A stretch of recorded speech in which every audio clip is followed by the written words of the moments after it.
to the Cult of Domesticity podcast, a podcast about history, true crime, and whatever life brings us. I'm Courtney, and every week I am joined by another fascinating person. Let's see what we're going to talk about this week. Welcome back, devotees. This week, we have a very special guest from across the ocean. Oh, Mina from True Crime Finland. hello. We're dancing buddies. In case anyone was at the Chicago True Crime Festival, you would have seen our awesome dance moves. Yeah, you would have. It was great. There was no music, but we had music in our hearts. And if you didn't see it, you missed something really great. Oh, it's beautiful. Yes, so I finally have conned you into coming onto the show. And here I am. Do you want to talk a little bit about your show before we get started? Okay. Well, my show is about Finnish true crime, Finnish crimes, Finnish criminals, but it's in English. So, I do my research in Finnish, but then my episodes are in English. Basically, all kinds of Finnish cases, like some very well-known cases and then some lesser-known cases. So, yeah. And we bonded because I am a quarter Finnish, and so I've never heard a lot of Finnish true crime, and I was like, what is this? And I dove in head first. Yeah, it's pretty interesting. Like, a lot of people never heard about Finnish cases except like the Bodom Lake murders or something. But like other than that, Yeah. it might be. Shockingly, because I'm a quarter Finnish, I don't actually know that much about Finland because my grandfather never talked about it, but I've learned so much more from your podcast, even though it's crime-wise, but it's just fascinating to just hear the differences, and now I want to go to Finland. My family has talked about it for a while, like going back to visit, because I think we still have relatives over there. I believe so. I'm going to go first this time, and it's actually another Ohio serial killer. I think it's just how my list has ended up, that a bunch of Ohio serial killers have ended up together in this listing. So there's a lot? Yeah, for some reason, people in Ohio get a little angry. I see. I don't get it. That's... Yeah. Yeah, one of our most, I'm going to go quote-unquote famous serial killers, because he never killed anyone, is Charles Manson, is from Cincinnati, so you never know. I think it's the weather. It drives us all a little batty. It was 94 the other day. It's September. It's the end of September. That's too hot. Yeah, that's pretty hot. Yeah. That's pretty damn hot for a Finn, at least.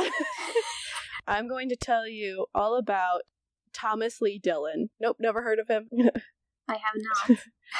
The majority of this is from, there's a really good article. It's called The Hunter of Humans, The True Story of Thomas Lee Dillon by David Lohr, and I really liked how he wrote it, so I grabbed some stuff from him and filled it in other places. So this is mostly in southern Ohio. It's pretty rural, pretty flat. Major cities, not a lot. In the eastern portion of the state, western portion of the state is pretty much Dayton and Cincinnati and everything in between, but it's a lot of farms. And people really love, they're hunting, they're fishing, big popular things. And all begins to change. This all starts in the spring of 1989, so we're going back to the 80s and the 90s. Okay. So, November 10th, 1990, Jamie Paxton, who's 21 years old, he's a steel worker, he's getting up to go hunting. It's the beginning of the annual bow hunting season, so there's bow hunting, is it like the thing where you have like a bow and then you have the like a spear type of thing, and then you like a bow and arrow, like normally like a bow and arrow, yeah, I think most people use spear. No, that's not it. Arrow. Most people use like compact bows, and we have anyone who's been in the Midwest, white-tailed deer, there's so many of them. And if you hit one, you're pretty much getting a new car. Really? They're very large. I think they're the largest of the deer in the U.S. I've seen pretty much all the kinds of deer that the U.S. has last year. There's black-tail, mule deer, and white-tail deer. So there's a lot of deer. Yeah, there's a lot. So he was not going to miss out his chance to get a deer. Most people, the people I know who go deer hunting, you're good if you get one deer. Sometimes you can bag a second one, but the amount of meat you get, one deer, depending on the size of your family, is good and can feed you for almost half a year to a year, depending on how much you eat. It's tasty. Okay. So he lived in Bannock County, Ohio. I do not know where that is. I'm not gonna lie. Is it like on the countryside or? It's in the country. It's smaller. It's not one of the areas that I know, and I've been over, most of Ohio at this point. Okay. Just before 7 o'clock, he heads out the door with his crossbow, and his mom, Jean Paxton, who becomes a driving force in this story on her own. I love her. I think she's amazing. Was waiting for her son to come back by mid-afternoon, because that's when most people go out in the morning. The deer really aren't out in the middle of the day, and then I don't know if you're allowed to hunt them at night. I'm not up to... Oh, you're not? Yeah, maybe not. I think you're allowed to do dusk and dawn, but you're not allowed to do it at night. He didn't show up, and so she's like, oh, I'll just wait for him. He probably got a deer, which is good for the first day of deer hunting season. And by 2:40, she's like finishing up her stuff. She's working around the house. She looks out the window and sees a sheriff's car pull up. Never a good sign.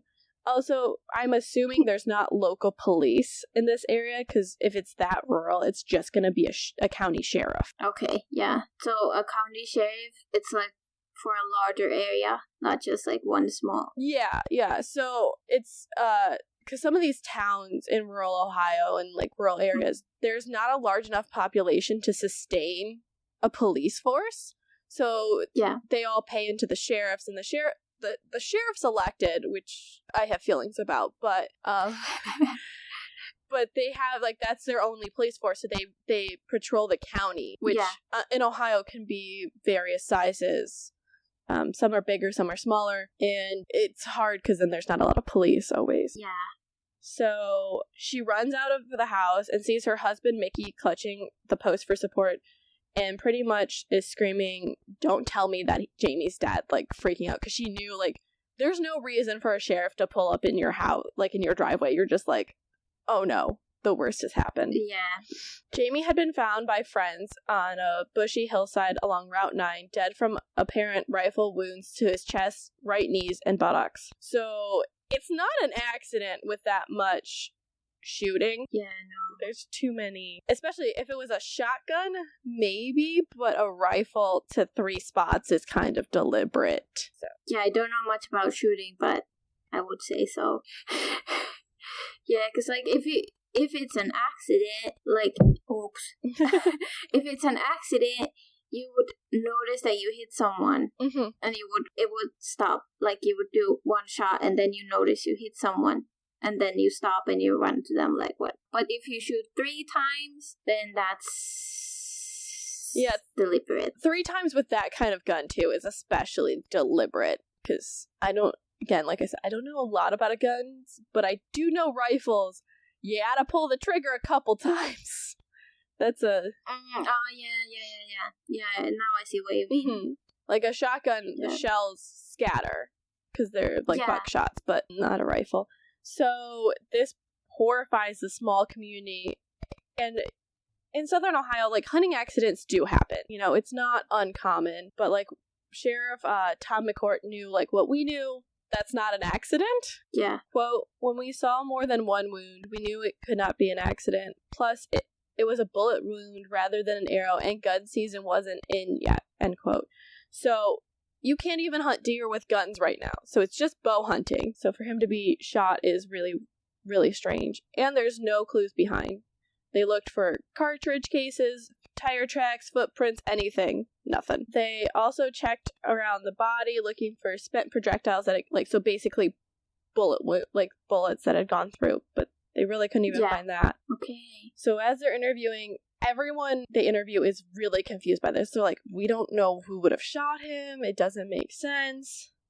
Quote, everyone in the area knew Jamie Paxton. There was no one that we knew of, or even to this day, had ever disliked the young men, end quote. So the sheriff's like, we have no idea why he was shot. There's no reason for it. Doesn't make sense. So Jean Paxton, the proud mama bear that she is, she was like, I want to know why my son was killed, and what, when, where, why, all those things. So she's using the only methods she has at her disposal. And so, like, they're trying to grieve for their son, but it's hard because they don't really know why. Yeah. And Jean then begins a letter writing campaign.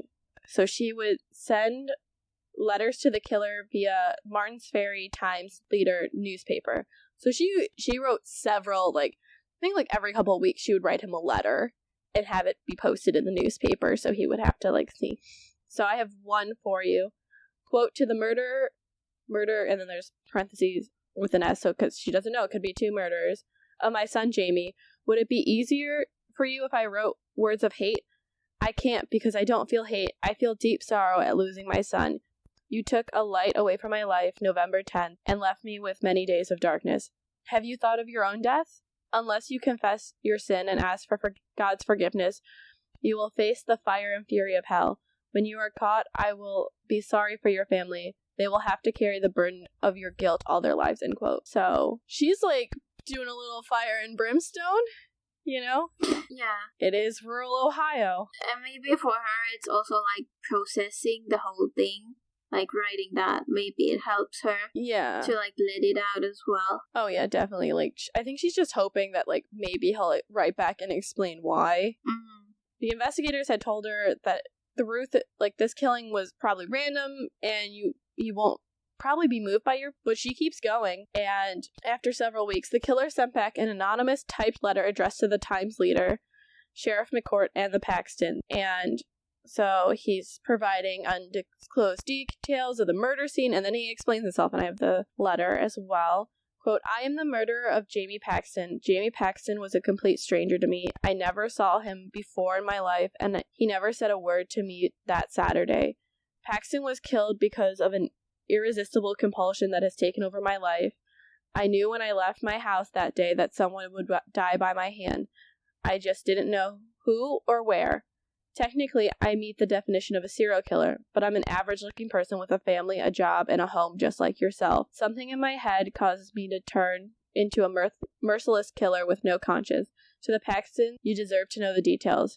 I was very drunk, and a voice inside my head said, do it. I stopped my car behind Jamie's and got out. Jamie started walking very slowly down the hill towards the road. He appeared to be looking past me at something in the distance. I raised my rifle to my shoulder and lined him up in the sights. It took at least 5 seconds to careful aim. My first shot was off a bit and hit him in the right chest. He groaned and went down. I wanted to make sure he was finished, so I fired a second shot, aimed halfway between his hip and shoulder. He was crawling on the ground. I jerked the shot and hit him in the knee. He raised his head and groaned again. My third shot also missed and hit him in the butt. He never moved again. 5 minutes after I shot Paxton, I was drinking a beer and had blocked out all thoughts of what I had just done in my mind. I thought no more of shooting Paxton than shooting a bottle at the dump. I know you would hate my guts, and rightfully so. I think about Jamie every hour of the day, as I'm sure you do. Don't feel bad about not solving this case. You could interview till doomsday with everyone that Jamie Paxton ever met in his life, and you probably wouldn't have a clue to my identity. With no motive, no weapon, and no witnesses, you could possibly not solve this crime, end quote. And it was signed, the murder of Jamie Paxton. So, yeah. Well, that's taunting. Yeah, it's not great. At least they know what happened, and like why he had such weird, like, you wouldn't think someone would shoot like the knee, the butt, on top of the chest. Like, if you're gonna kill someone, you normally go for a kill shot, but I guess maybe he wasn't a good shooter. Oh, we'll learn that he actually is a very good shot. Oh. Which is creepy. So, Belmont County Sheriff's now has its first lead, mainly because of Gene Paxton's letters and trying to figure out what happened. They had exposed a serial killer that authorities really had no idea existed. So when he would strike again, they could begin to piece it all together, which he does. About, what is it? The first one's 1990. Yeah. So 2 years later. 2 years later. Yeah. So Saturday, March 14th, 1992, 49-year-old Claude Hawkins was going to go do some early morning fishing after finishing up his third shift at Pittsburgh Plate and Glass Company. So this father of 4 really loved fishing. And I mean, people in Ohio do really love their fishing. And my brother is... Is there a lot of lakes? A lot of lakes and rivers. So... Okay. People go, and I mean, they'll drive a while to go do it. Like, he goes to his favorite spot just below Wills Creek Dam in northwest Belmont, Ohio, in Kashakanak County, and pretty much was found shot dead a little bit later with a shot to the back at close range. And interestingly, because it's federal land where he was fishing, the FBI gets called in. Okay, what does it mean that it's federal land? So if it's just the United States, like if it's federal property, that means a federal agency has to investigate it. So it's not like like the county, like it's not a county park or a state park. So it depends on whose land it is. Okay. So this is the FBI. So they call in the FBI. The closest office is Columbus. Okay, so Special Agent Harry Trimbus said of the scene, quote, "You usually would find some type of shell casing in the area. I remember looking very hard, metal detectors, hands and knees, for any shell casings and that. None were ever found, and so something that, if in fact we had someone who was evidence conscious enough to pick up shell casings after they shot and killed someone, we were dealing with a different brand of person here," end quote. So basically, he's saying this person is aware of what they're doing. They know they have to clean up evidence afterwards. They don't want to get caught. Yeah. It's a Criminal Minds situation.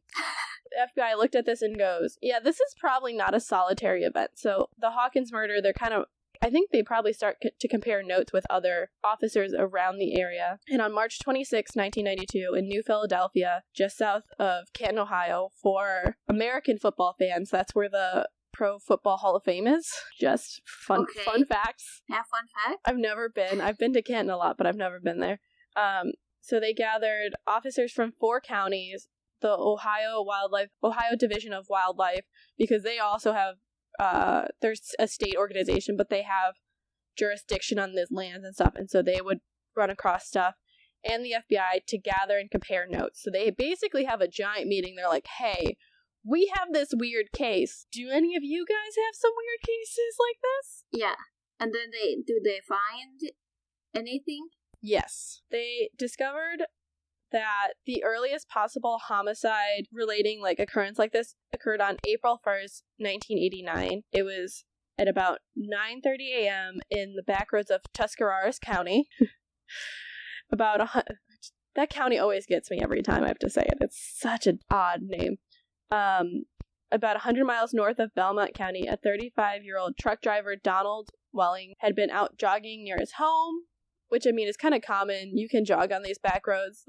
You're going to hear anyone coming up on you. And someone put a .35 caliber rifle bullet through his heart from about 10 feet away. So, close, but still, good shot. And at the time, they couldn't really find any motive or evidence to help them solve the murder. So the first one that people were like, that's a bit odd on these backcountry roads. Yeah.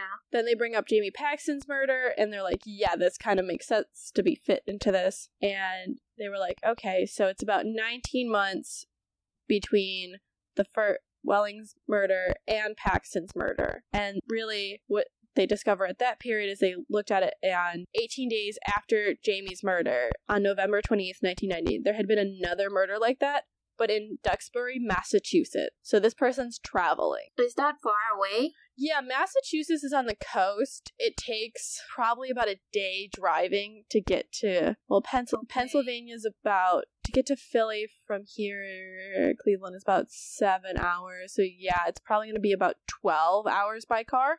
13 hours by car. That's pretty far. Yeah, even for the Midwest. We count 6 hours as a nice weekend trip. Yeah, I guess for us, well, it's different because Finland is so small. So for me, it's sometimes difficult to really grasp the distances. Mm-hmm. So that's why I asked how far is that. Yeah, Cincinnati to Chicago is 5 hours. So okay, well that's close. Yeah, it's reasonably close. I mean, I don't know anyone, if you're going to Massachusetts, most people fly. That's, when I've gone to Massachusetts, I've always flown. Yeah, because that's pretty far. Yeah, it's just... That's yeah. It's just not convenient to drive anymore. That's like going from Helsinki to Lapland, basically. So driving all the way through Finland. Yeah, it's... Yeah. And on top of it, you have to go through Pennsylvania, which is all tolls. It's a lot of tolls. So you have to pay. Oh, okay, yeah. So then they found another case where Kevin Loring, who's a 30-year-old refrigerator technician, had been murdered by a single gunshot to the face. He had been deer hunting in and around a mining strip in Muskingum County, so that's west of Belmont and south of Caucasian County. I don't think I'm saying that one right. I've never heard of that county. I've lived in Ohio most of my life, and I've never heard of that county. So we have 30-year-old refrigerator technician Kevin Loring, who had been murdered by a single gunshot wound to the face. He had been deer hunting around a strip mining area in Muskingum County, so that's west of Belmont County and south of Caucasian County. Really sure I'm not. Was that the difficult one? Yeah, I guess that was the difficult county to say. They're all Native American names, and normally I'm okay with them because I've heard them said, but I've never heard that one said. So originally they determined this was a deer hunting accident because it's one shot, they figure someone probably didn't, saw him moving and thought it was a deer and shot him. Yeah. But because they've had they probably had officers from there, so they probably were thinking through all these weird gunshot wounds that they'd had, murders that they had, and they were like, so they were looking at it. I'm assuming, they have one of those boards of, the county, all their counties, and they're putting little pins in it, and they're looking at it, and they go, oh, no, because they realized the killer was roaming the back roads of southern Ohio, which, like I said, was, some of these back roads, it's all farms, or wooded areas, so you don't always see people when you're driving down them. I've definitely driven down some of them, and I go, oh, I don't like this. It's the Children of the Corn situation. I'm not a fan. Yeah, that's creepy. It just gets creepy because, you'll have spots where it's, really wooded, and then you have fields for miles, and there's, one house. There's no other cars on the road as far as you can see. And you're like, so if I break down, it's bad. You're in trouble. I've been on the phone with my dad trying to go somewhere, and he's trying to talk, and I go, I can't talk because I need Google, because if I break down here, I don't know where I am, and I feel like I'm just going to be pulled off into a corn/soybean, field, and that's not what I want. It'll probably be forced to join a religious cult or something. I don't know. It would not be good. So then 10 days after this meeting, so April 5th, they find another outdoorsman dead. This is Gary Bradley. He's 44 years old, a steel worker, and he's from Williamstown, West Virginia. So that's he's driving up, and he had been shot in the back while fishing in Noble County. So that's right next to Belmont County. So it's pretty extensive in this area. And the task force probably sees it and they go, yeah, so he's, they look at that and they're like, okay, we've got another one. So that May, a secret 5-county federal and local investigation task force was established. I'm assuming they had, superpower rings or something to let them know they were all in the task force or something. I don't know. Superpower. like Power Rangers, I think they had the rings. And so they would let they would let them know. I guess so. They would meet at the FBI field office in Columbus, where they would each present the details of their case. So I guess it is kind of like Criminal Minds in a sense, where they meet with the people. They called themselves the Hannibal Lecter Squad. Wow. I laughed when I saw it.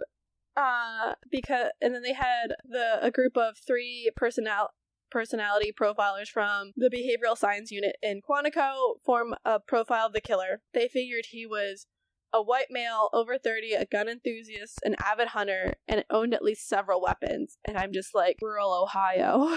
throw a dart. You don't even, you could just scatter some birdseed and hit 6. Yeah, that's like anyone.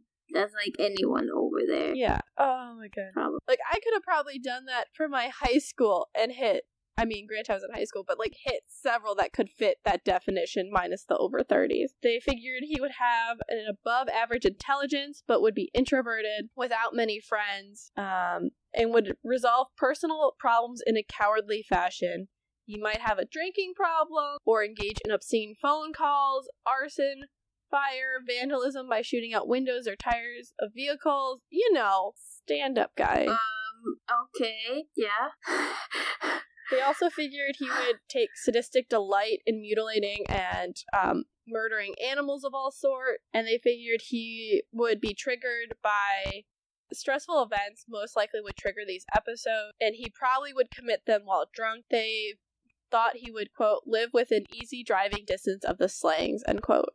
So I'm guessing there's some circles happening around each of the crimes to figure out where he could live. So Dr.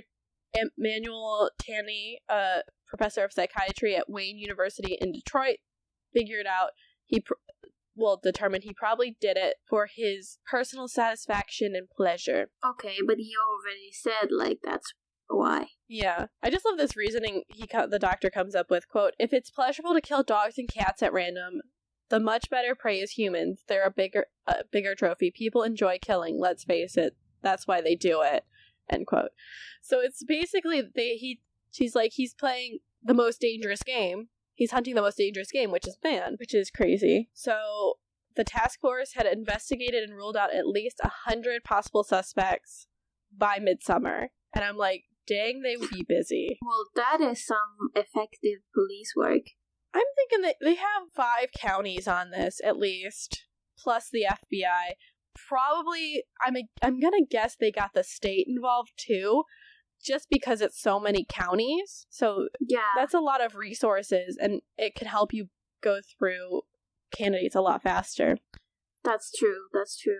So on July 30th, 1992, that would be Jamie's 23rd birthday, Gene Paxton, our MVP, sends another letter to the paper, basically saying, like, I can't celebrate with my son, like, he's gonna miss out on his favorite cake and all these things. Basically a guilt trip letter, which anybody who's ever had a mother knows they're excellent at that. So is there any reaction to it? No. Does anything? No reaction. No, but I think, like, he's looking for him. He probably is like, by August, investigators really determined that the killer was not going to risk sending another letter to expose himself, because he probably figured that he's starting to, like, he hinted that he was a serial killer, so he's not gonna show himself, be like, hey, I'm that guy. Well, of course not. So they talk to the media, and they go, we suspect there's a serial killer hunting outdoorsmen in loose clusters in eastern Ohio counties. So the Plain Dealer which is up in Cleveland, ran August 22nd, slayings linked in rural Ohio. So it's statewide. It's probably kind of going a little bit national-wide. They determined that 5 sportsmen had been killed, and the investigators were suspecting a single serial sniper in their deaths. That's an alliteration. And they also included a copy of the FBI profile. So we're like, let's give them enough that if someone, like, reads this and goes, this rings a bell, which it does. It does? It does, yeah, it actually works. For once. I know. So, Tuscarawas County Sheriff Detective Sergeant Walter Wilson gets a call on August 29th, 1992, from Richard Fry. He read the report in the newspaper, and Fry really wanted to meet with the detectives. He had read up all about the task force, the killings, and he goes, I think I have a possible suspect for you. He was Fry's pretty nervous about coming to the station, probably because he didn't want to be seen there. So Detective Wilson agreed to meet him at a private location in town later that day, which, I mean, is kind of smart. If you're going to go rat on someone, probably don't go to the police station. Yeah, maybe not. That's not a great idea. So Fry explains that the profile really sounded like a high school buddy of his, Tom Dillon, who's an employee of the Canton Water Department. Okay. So he goes, yeah, in the 1970s, we drove around eastern Ohio drinking beer, shooting road signs, and, like, basically committing small acts of arson. You know, as you do. As boys do. I mean, when I was, like, in high school, I definitely went around drinking beer, shooting road signs, and committing minor acts of arson. I did not. I'm going to put that forward in case my mother ever listens to this. I did not. Yeah. I was a nerd. I don't know who does that. I was a nerd. They did, but, I mean, I guess if you had nothing better to do, then I could see probably people shooting road signs and drinking beer. We really didn't. But the arson part. Yeah, no, we didn't really do arson. We just had bonfires, which is more fun because then you get marshmallows. You know, it's more fun. And also, like, normally no one called the cops on you unless your fire was too big. And at that point, because it was pretty rural, like, you knew your fire was too big. You probably were trying to get it down. Or your neighbors are just really nosy. So, Fry recounts his conversation to David Knox and 2 other Akron Beacon Journal reporters. So he later on he talks to the press. When this is going on, he doesn't. Quote, back in the year we graduated, we were having a problem with some kids at high school. One of these standoffs, you throw a punch at my car, I throw something at your car, but nobody ever throws a punch. One night, one of the guys kicked his car. Tom pulls out a gun and took a shot at the guy. I asked him this, did you really mean to hit him? And he said, yes, I meant to hit him. I used to go out hunting with him because we were gun enthusiasts. In the beginning, it was pretty legitimate. But then we started hitting these dumps in southern Stark County. We'd go down there and hunt rats and things, end quote. So you can kind of see in high school, he's already escalating pretty high.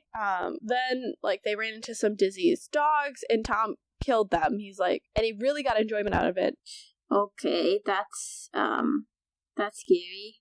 It gets worse. Then he just started shooting anyone's dogs along the road, which Fry was telling. What? Yeah, so and like some of these places, like, people don't have their dogs on leashes. The dogs kind of know, like, they'll stay on your property unless there's some reason for them, like a deer or something, they're chasing something. So they probably, like, wandering around the yard, he would shoot them, and Fry was like, hey, those are people's pets. Those aren't, like, diseased dogs. Yeah. Like, what are you doing? They also would, as they were driving the back roads, would talk about serial killers.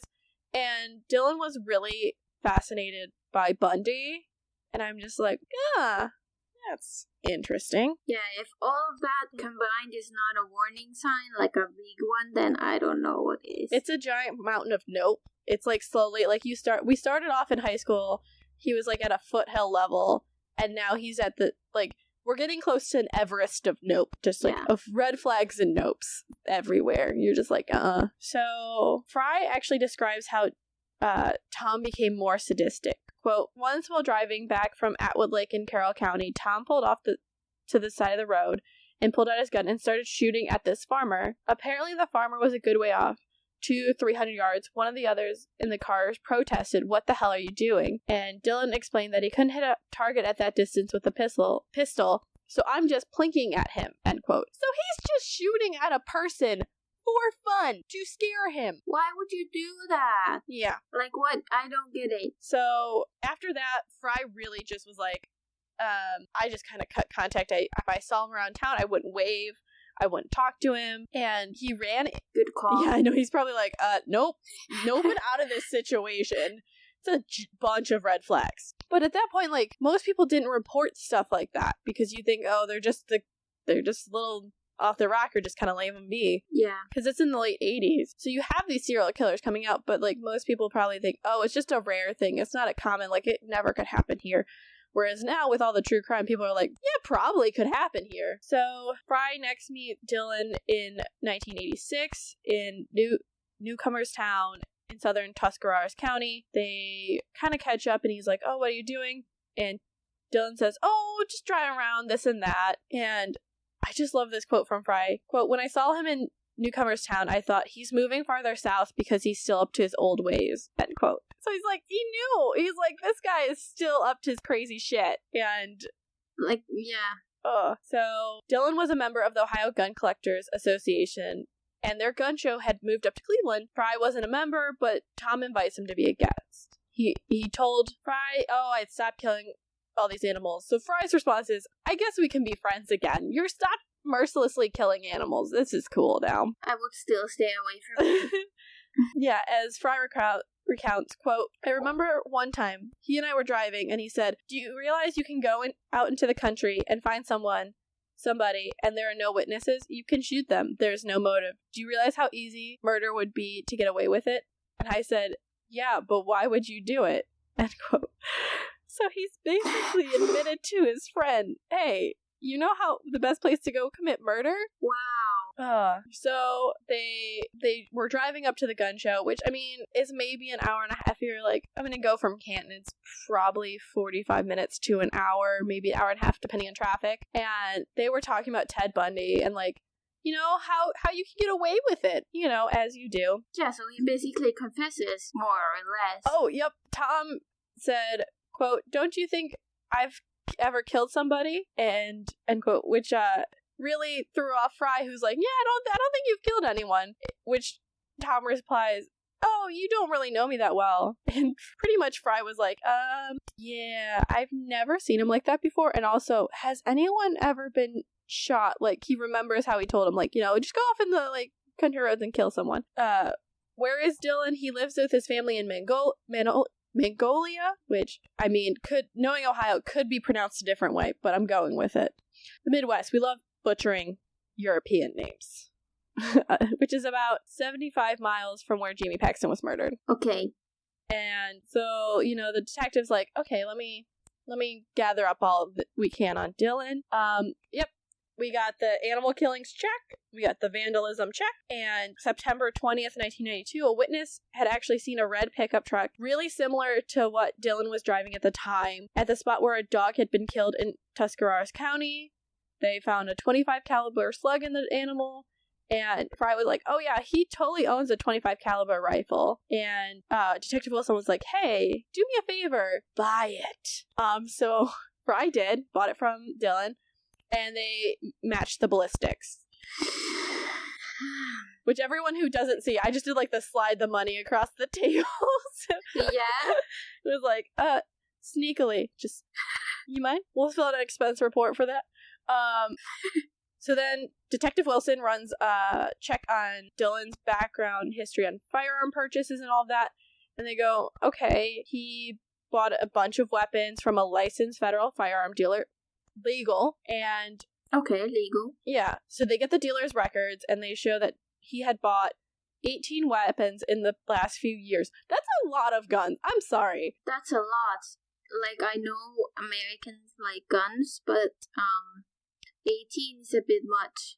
Like, at that point, it's like, okay, I get some are for different uses, but you don't have 18 uses for guns. Yeah, you don't. Yeah, that's, I mean... Like, even for hunting, like, you wouldn't have that many different ones that you need. I could see maybe you have, like, 3 different, like, rifles or something, because you like them for different types of hunting, But 3 is a lot less than 18. Yeah. Also, in the last few years, like, that's just a couple years. Yeah, that too.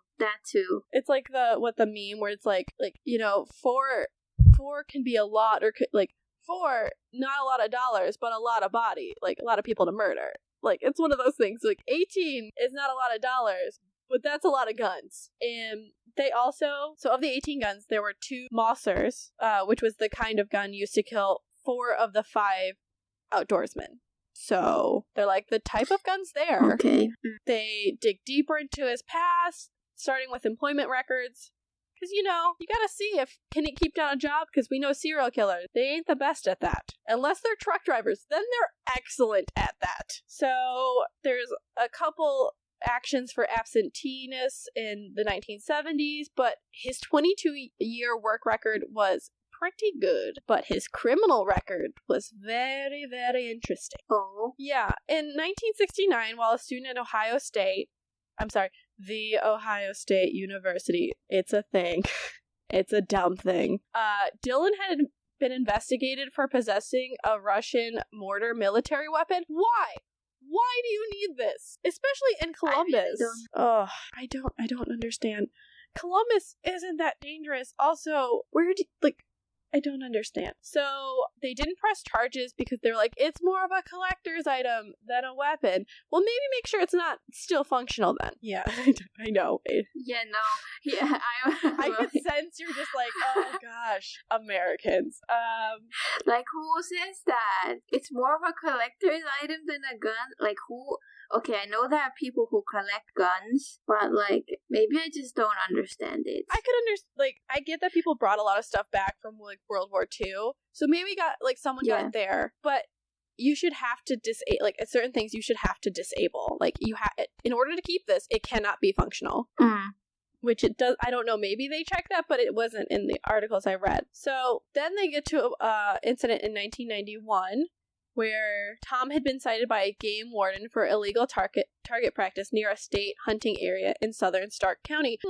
Target practice near a hunting area. So they know, like, I forget, there's like rules, like you can't shoot in like directions of home, like you have to be so far from so many houses, residential dwellings.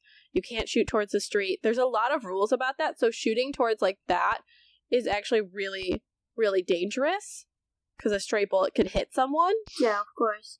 Yeah. So the warden searches his pickup and finds a .22 caliber pistol with a silencer, which I don't think you're allowed to have in the state of Ohio. So... Oh, you're not? Silencers are like one of those things that they don't really like the public to have, because, silent shooting, not great. Dillon pleads guilty to possessing an illegal silencer, and he gets released on a bond that says you cannot possess any firearms. We already know he has so many guns. Yeah, that's not going nowhere. So he was still awaiting final sentencing. And at this time, so the police force is digging up more on him as he's awaiting final sentencing.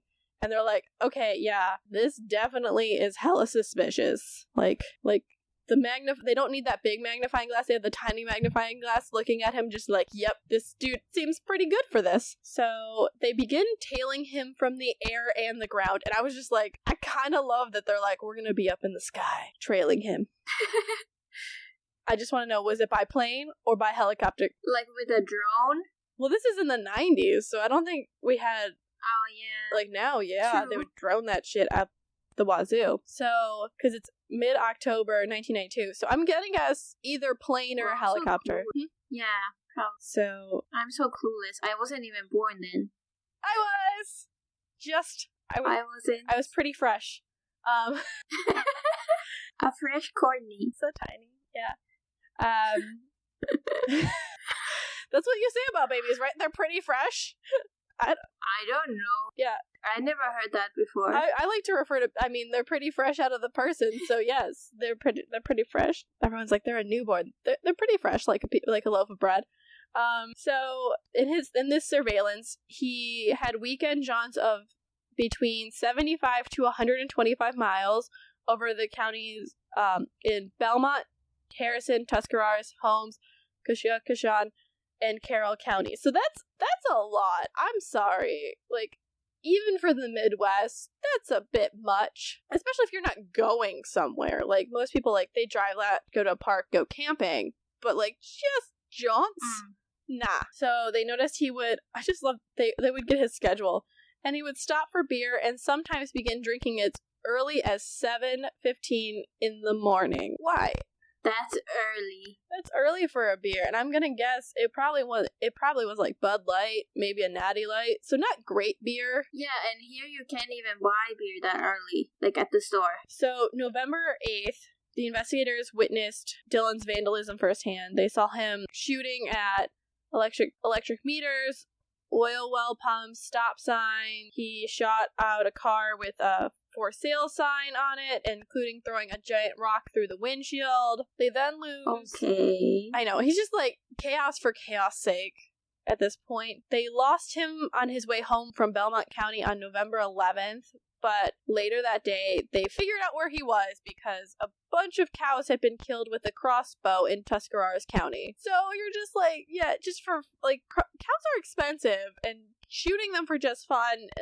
Authorities knew he sometimes used a crossbow because Fry had mentioned he had obtained several of Dillon's arrows, and they were the same type of model. So Fry is really kind of their inside man on this, helping them out. Yeah. And the arrows actually did match the ones recovered from the dead cows, because I guess you buy a bunch of them so you don't have to really, like, if you lose them or something like that. Most people, I have no idea how that works. I'm guessing, like, you would still go get them, but, like, say, like, you'd probably buy a certain amount, and then if you lost them, it would be okay, and so you'd have them from a certain batch. Oh, yeah. They then follow him to a gun show in New Philadelphia in November 21st, where they noticed he bought a .22 caliber rifle.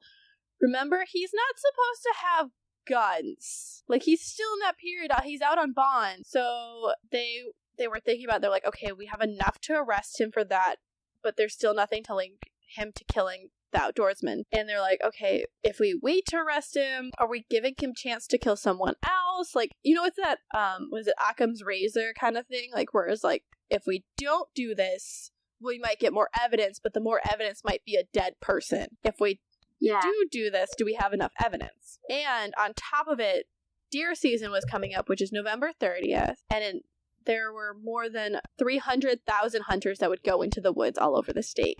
So that's a lot of targets. So that's risky. Yeah. Like I said, it's a big thing to do in Ohio is go kill deer.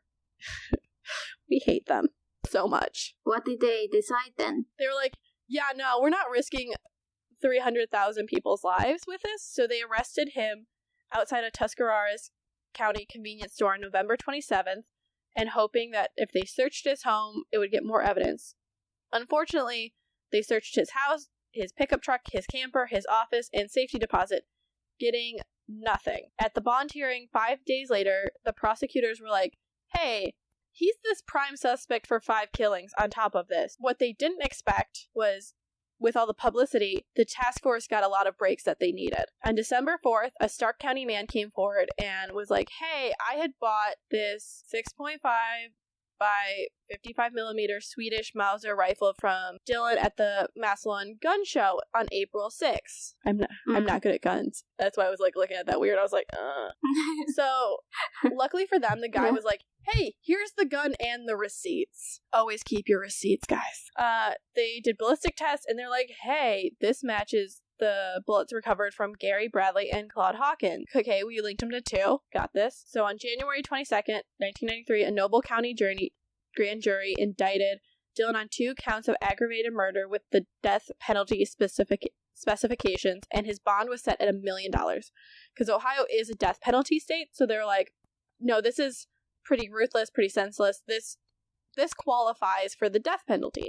So the Noble County prosecutor, Lucian Young, was really trying to seek indictments for all 5 slayings, and he knew he had 2, so he was like, okay, I'm going to go with the 2. There's all this publicity, I have the momentum, and you can always charge people later. That's what when people get mad, it's like, the thing is, you can always add on counts later. You can always get more evidence. Yeah. So that's true. Dillon is placed on homicide watch after the officials at the Stark County Jail found 2 strips of blankets in his cell, and they were like, it looked like he was fashioning a noose, and he's like, oh no, it's just so I could cover my eyes while I sleep. So like suicide watch? Yeah, so basically they think he's going to kill himself, and, you know, his excuse is, it's too bright in here, I needed them to cover my eyes. Yeah, that doesn't cut it. No. Closely after that, he was talking to a mental health counselor at the jail, and he said, quote, he would strangle inmates if he had the chance, and he wouldn't shed a tear, end quote. Great. Let's learn more about Thomas Lee Dillon. So he's born in Canton, Ohio, July 9th, 1950. He lost his father to Hodgkin's disease when he was 15 months old, and, you know, through interviews, they determined that he viewed his mother as a cold woman who really never praised or punished him. She was kind of just indifferent. And the psychologist said, quote, Dillon has no memories of his mother ever hugging him, kissing him, or telling him that she loved him, end quote. Again, other people have had this situation, and don't murder people. Don't murder people. Yeah, please don't. So his classmates from Glenwood High School in Plain Township talked about him. They're like, yeah, he's really smart, but kind of a loner. They noticed in his 1968 senior yearbook that he did no extracurriculars, so he really didn't do anything besides go to school. Ronald Skelton said, quote, Tom was removed from the group. He was a person who marched to the beat of a different drummer, separated from the main street, end quote. They talked about how he loved to hunt, he liked to kill, enjoyed watching animals suffer. They noticed as a teenager he began keeping count of animals he killed in a calendar in his bedroom, Canton. On top of that, if you want to know, he got skeevier. He kept a separate calendar listing all the girls he had sex with. That's creepy. Yeah. So originally after high school, he goes to Kent State Stark campus and then transfers to Ohio State, which is kind of common. People will go to branch campuses and then transfer in later because it's easier to transfer than get in sometimes. Okay. So someone recounting Dillon said, quote, "In the summer months, we would all hang out at Willow Springs swimming pool on 55th Street. I just ran around with him for a couple years. We all drank together. I never saw him shoot a gun, but I heard other people talking about him. Crazy Dillon went out drinking and he was shooting a pistol at the window, or he shot out the windows of a school. I heard things like that a couple times," end quote. So, like, there were rumors that he was this, like, weird dude. Yeah. He graduates from Ohio State in 1972 and works as a draftsman in the Canton Water Department. In 1978, he married Catherine Elas, a nurse from Alliance, Ohio. So he got married, too, like... Oh, he was married? Yeah. Oh, wow, okay. I thought he was just like a loner and... Nope, he got married. Apparently not. You know, serial killers, they end up married, and you're just like, really? I guess it's better to be single than marrying a serial killer, but she didn't know. Definitely, yeah. So, in the early 1980s, Dillon began boasting to his friends that the count on his death calendar, which is kind of metal to have a death calendar, had reached 500. That's a lot. For most things, that's a lot. On top of... Is it like animals and human? Is it like... Who's to say? You don't know? It didn't say? It didn't say. It didn't say. Okay. Yeah, I mean, it was early 80s, and we know the first actual reference we have of him killing someone is in the late 80s, so I'm gonna hope it's all animals. Unfortunately, like even that's bad, but like still. Yeah, I know. It's like, it's bad when you're thinking like at least it's only animal. Yeah, still not good. Nope. He also attended the Ohio Peace Officers Training in Lawrence Township in Stark County, where he graduated with expert marksmanship. So like I said, he's a very good shot. He's been honing this his whole life. We also have Dillon's neighbors complaining to the police because he was killing their dogs, and that happened in the mid-80s. You know. Yeah, that thing. No, that's not. Mm-hmm. Yeah. So let's move on, please. From the dogs. Yeah. So a man who had hunted with Dillon for several years said, quote, "Dillon was a bad hunter. He would shoot at farmers' cats after getting permission to hunt on their land," which is common. You're like, you have to get permission if you're going to do that. He just didn't care. He once boasted of killing a deer caught in high water while swimming across a river. He brought the deer home without field dressing it. He gutted the carcass in his yard and made a mess of it. He didn't seem to understand the concept of friendship. He never offered to do a favor or asked for one. It was always a trade. If you do this, I'll do this if you do that. He never talked about women. He never mentioned his wife and love in the same sentence. He was always changing guns and carried weapons, even when he rode a bike, end quote. So field dressing is basically like you start prepackaging the deer, like breaking down the deer in the woods. So by the time you get home, it's not as messy and bad, and like you can like leave stuff there. If you don't do it well, it's really messy, and like it's basically just you've senselessly killed an animal, which it seems like he did. And he doesn't seem like he knows about friendship at all, or like interpersonal relationships. So yeah, it seems that way. But still he managed to marry someone, so I would just be so intrigued to like have an interview with his wife. So his family members were shocked by his arrest. His mother-in-law, Elaine Elas, a retired high school teacher and guidance counselor, she was like, "No, I don't believe he's capable of murder." Quote, "Dillon is a witty, kind man who has always had a yen for guns," end quote. So she really didn't believe the allegations against him, but kind of was like, if it's true, it's true. And she talked about her daughter was really just praying to God, and kind of like, I think, how do you deal when you find out you've been married to someone? Because at that point, they got married in 78. So by the time he's caught in the early 90s, they've been married over a decade. And so you're just like, how do you reconcile the fact that you've been dating someone, you've been living with someone, you're married to someone who's been doing these things? Yeah, it's like you realize they're completely different than what you thought. Mm-hmm. So February 9th, 1993, there was 100 spectators outside the Noble County courthouse as they brought Dillon in with handcuffs and shackles. The proceedings were short. He pleaded not guilty to the murders of Gary Bradley and Claude Hawkins. They then charged a third murder against Dillon May 22nd. It was the death of Jamie Paxton, and just 4 days after being charged with Paxton's murder, he gets sentenced to 3 years and 10 months in prison, the maximum for the gun charge. So they got him on the gun charge so they can at least, kind of take time to build up these capital murders. So he did a dumb thing, I think, a little bit, and dumb or smart, depends how you feel it. He called from the jail to a WTOV television reporter on July 3rd and confessed to the murders. Okay. Why? Yeah. Who knows? He had also placed a call to an Akron Beacon Journal reporter saying, quote, "I have major problems. I'm crazy. I want to kill. I want to kill." End quote. Yeah. Okay. Maybe he wanted to be on the news. I mean, I think he was pretty much on the news a lot. He killed 5 people. Yeah, but he wanted to he wanted to profit off of that. He wanted to make it even bigger and even more. He wanted to be the center of it, not the victims. Yeah. So the next day, his attorneys had put together a plea bargain where they're like, okay, he'll confess to all 3 murders as long as he doesn't receive the death penalty, and you won't bring any further charges against him. Which, I mean, if you think about it, is kind of fair in the scheme of things. It sucks for the other 2 families, but... So they have that penalty there? Oh, yeah. Ohio has the death penalty. It's state by state. Okay. So... Yeah. On July 2nd, he entered his pleas before Judge John Now in Noble County. He, every time they brought up the charges, he would just say guilty with no motion. Now sentenced Dillon to life in prison with no chance of parole for 165 years. The maximum sentence. So they then interviewed Jean Paxton, and she was so relieved that the case was over. So they're like, oh, good. Some closure. Mm-hmm. After it's only been a couple years, but he was they were killed in such a random, senseless way that there was no chance unless someone had come forward for them solving this. And of course you're gonna wonder about it. Mm-hmm.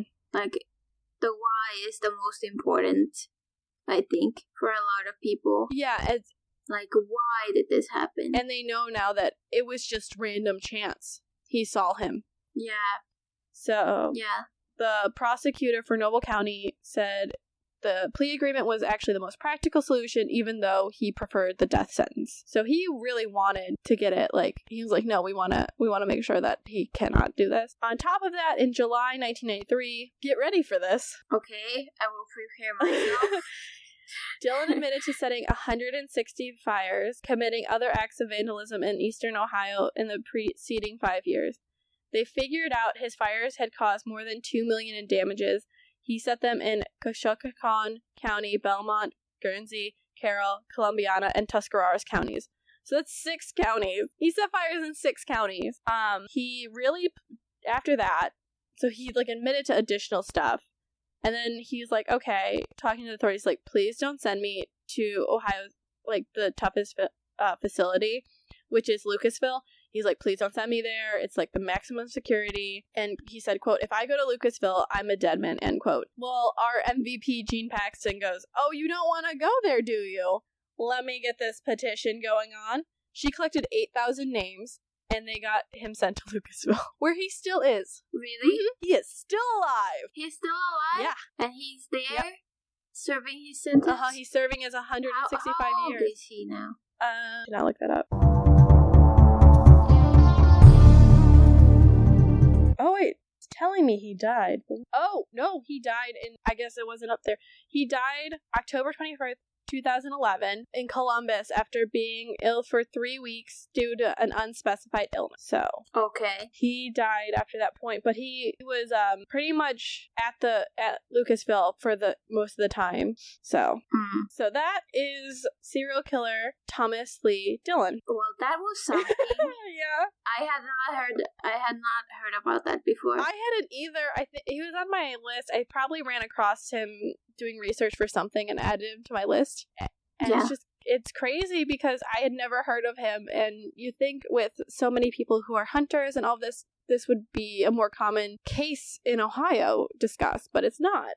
It's crazy. Yeah, that was interesting. Oh yeah, I always. It's just fascinating how they caught him too. Do you want to tell everyone where they could find you? Okay, so you can find me on basically any podcast platform, and then I'm also on social media. I have a Facebook group. It's a closed one, but you can request to join. And then I'm on Twitter and Instagram at TC_Finland. So that's how you can find me there. Yeah, check her out. It's awesome. So we'll be back. Check me out. We'll be back next week with Mina's story. It's gonna be interesting, so come back. Bye. Please come back. Bye.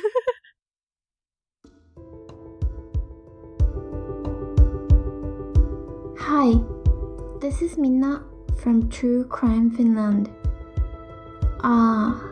Finland.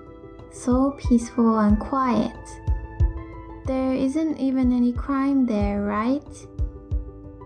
Wrong.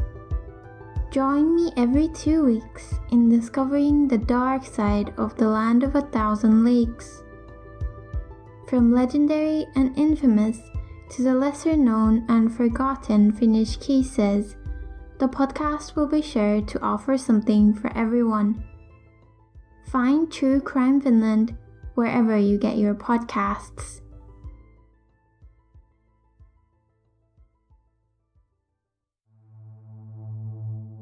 California has the largest population in the United States and the site of some of the most famous true crime cases in history.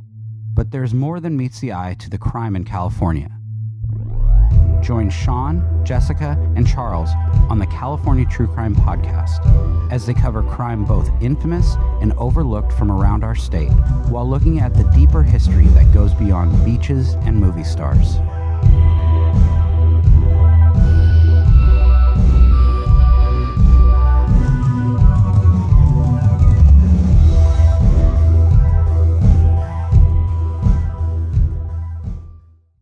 Of Domesticity. We're available on all podcatchers. Remember to rate, review, subscribe to help spread the word, or just force other people to listen to it. Our Facebook and Twitter are at Domestic Podcast, and our Instagram is at the Cult of Domesticity. We also have podcast merch at Threadless. As well, if you want to support us financially or show some appreciation, we have a PayPal tip jar and a Patreon, which has some pretty great perks. Any topic suggestions, feel free to email us at domesticpodcast@gmail.com.